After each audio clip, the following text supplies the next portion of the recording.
Hey guys, Angus here with another airsoft video for you guys today. Today we're going to be taking a look at an affordable yet high quality airsoft AEG, and this is the Lancer Tactical Multi-Mission Carbine Airsoft AEG, or the MMC for short. Now if you're interested in picking this gun up, there'll be a link down below in the description to airsoftstation.com where you can purchase it for about $185. With that being said, let's hop right into this video. Starting off with the gun's packaging, your Lancer Tactical AEG will come in a very boring box. What's going on?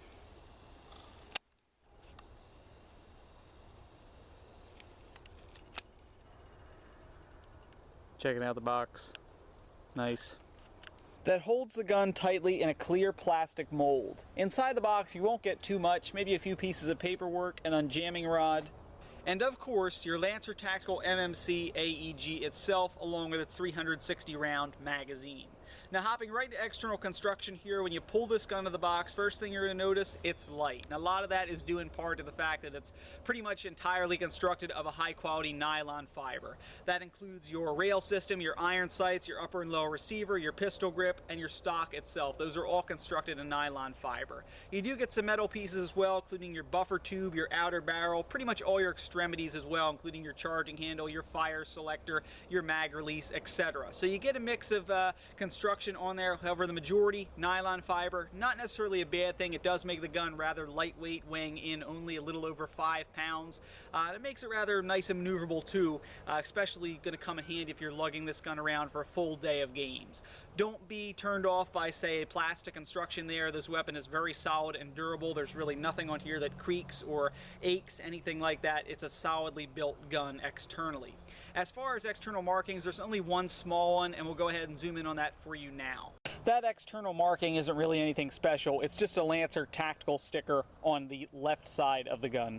Real fast, externally, I thought that the gun's pistol grip was also worth mentioning. This thing is molded and looks pretty cool. That's all designed to give you a little bit more comfort when you're holding the gun, and let me tell you, it certainly does. It's an interesting looking and a comfortable pistol grip. When it comes to internals, I by no means pretend to be an internal expert. However, I can tell you this gun is OEM by Lomex, you know, that company that made all the flash mags. And from what I've read and what I've heard, they tend to be pretty good and nicer internals. Definitely in my experience when plinking around with this gun, I was pleased with the performance it produced.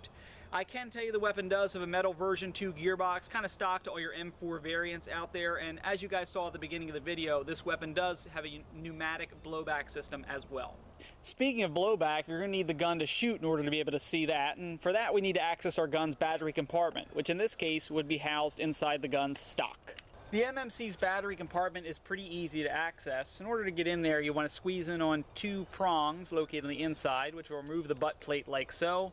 You'll then remove this extra piece, and at that point you will reveal your small type connector inside of your weapon stock. Now with this kind of stock, you're going to need a nunchuck style battery, maybe a butterfly type, or maybe a slender LiPo that could slide into one notch in the stock. Overall, it's a decent battery compartment, easy to access. You could change it in the field, and it's pretty accessible to different types of batteries, just provided that they are slender and can fit down each narrow slit. Since we're down here talking about the stock for battery space, we might also cover the fact that it is indeed adjustable. This is a 6-position adjustable stock. You can adjust it pretty simply by pushing inward on the piece down below here. You can take it from its shortest position to its longest position, as well as 4 different positions in between, all depending on your comfort. This is a great feature to have. Adjustable for comfort, always a plus, and hey, if you're in a tight situation, you can shorten your gun a bit to make the AEG even more maneuverable to combine with that lightweightness we discussed earlier. The MMC's fire selector is not ambidextrous and is located only on the left side of the gun. It's pretty simple, has the standard 3 settings: safe, semi-auto, and full auto all the way at the back. This is a pretty nice selector switch. It's not loose or anything, takes a little bit of force to move, and it also gives you a nice click when it locks onto the setting you've selected, letting you know that it's not in between and your gun will actually fire on your selected setting. As far as the MMC's magazine goes, in order to release it, you want to push in on the mag release located on the right side of the gun. When you push in with it, pull your mag out, and at that point, we can take a close-up look at our gun's magazine. It's made of that same higher quality plastic that the rest of the AEG is made of, and you can definitely tell that when you wrap on it. It's certainly solid though. As far as the mag goes, it looks like any other high cap. This thing holds about 360 rounds. You'd fill it up top via this trap door, and the BBs would obviously feed to the top. However, I mentioned earlier this gun was OEM by Lomex. Remember that company that made all the flash mags? So it's no surprise this AEG actually includes a flash mag. And in case you've never seen one of these before, it's actually a lot simpler than a regular high cap, as opposed to constantly having to wind a gear at the bottom. You can just go ahead, give this string a couple pulls to wind all your BBs up, and you're pretty much set for the whole game. Probably only have to pull that a couple more times, but otherwise your BBs will continue to feed. So that's an advantage of this kind of mag. When you go to reinsert the mag into the gun, make sure you go ahead and actually hear it click into the AEG. You hear it lock like so, just be wary of that, because a couple times I haven't listened for the click and had the mag drop out on me. But once it is in the AEG, it has very little wiggle, and overall solid, feeds well.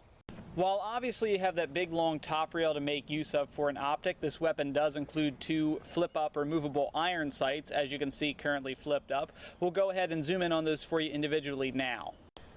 Here's an up-close look at your rear sight, which as you can see is adjustable via that gear on the side. And your front sight, which features an adjustable sight post in the middle. As I mentioned, these are flip-up. If you wanted to flip them down, you simply give a push to the buttons on their sides, and you can flip the sights down like so. These are also entirely removable if you just wanted to take them off completely. However, if you don't have an optic, they're pretty accurate to the gun and pretty useful. When it comes to the tactical features of this gun, it's hard to overlook that giant one on the front end of this weapon. That would be this gun's 10.5-inch rail system. I believe there is also a model of this gun with a longer rail system on it, this being the 10.5-inch. And you get plenty of rails for customization. Most important, you have this very long top rail which covers the entire length of the AEG. You can go ahead and mount some nice optics up there. You get 2 side rails on each side of the gun, maybe for a laser, flashlight, something like that. And you do also have a bottom rail there for, say, a foregrip, maybe a grenade launcher if you wanted to go that far. The point is, you have nice rails on here for plenty of customization options. You can set this gun up for whatever airsoft mission you're going on. The MMC's charging handle does have a function. When you pull it back, your dust cover will drop down, revealing your weapon's hop-up. Now this is a pretty easy to access hop-up. As you can see, it's that large gear there. This is nice that it's larger because say you're playing in a colder environment, you're wearing big gloves, at least this is easier to get your fingers in there and adjust. Overall, I found this hop-up quite effective. If you watch a performance test video, you'll see why. We hit the target quite a few times at 130 feet with an adjusted hop-up. This is an effective unit and I didn't have any feeding issues. Alright, and with that last bit about the gun's hop-up unit, we can go ahead and hop into the final conclusion of this video review. Now keep in mind guys, I'm reviewing as an airsoft player saying, would I use this in a game? Not as someone sitting behind a table saying this screw isn't set 100% tight. Overall, I would definitely recommend this AEG, and there's a couple different reasons why. Number one, it's affordable. You get $185 there. It doesn't come with a battery and a charger, but that's affordable, and you're getting a higher quality AEG that you can do a lot with.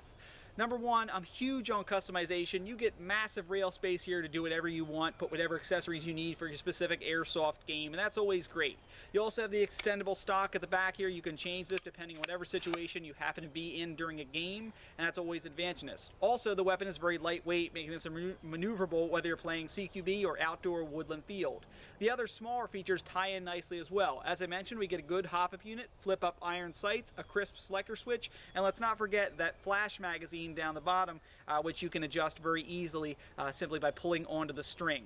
Also, it's important to note this weapon is compatible with other M4 magazines, making if you play at pretty much any airsoft field where somebody has an M4, you can always find a spare mag. So overall, this AEG is very nice if you're planning on using it in an actual game. It's affordable and it fulfills everything I like, being that it's customizable and it performs good if you watch a performance test video as well. My one complaint, it shoots a little hot at 440 FPS. You might have a tough time getting past some chronos. Other than that though, this is an excellent AEG if you're looking for something affordable that you can customize, use both outdoor and potentially indoor if you adjust your FPS. This is certainly a nice AEG to look into.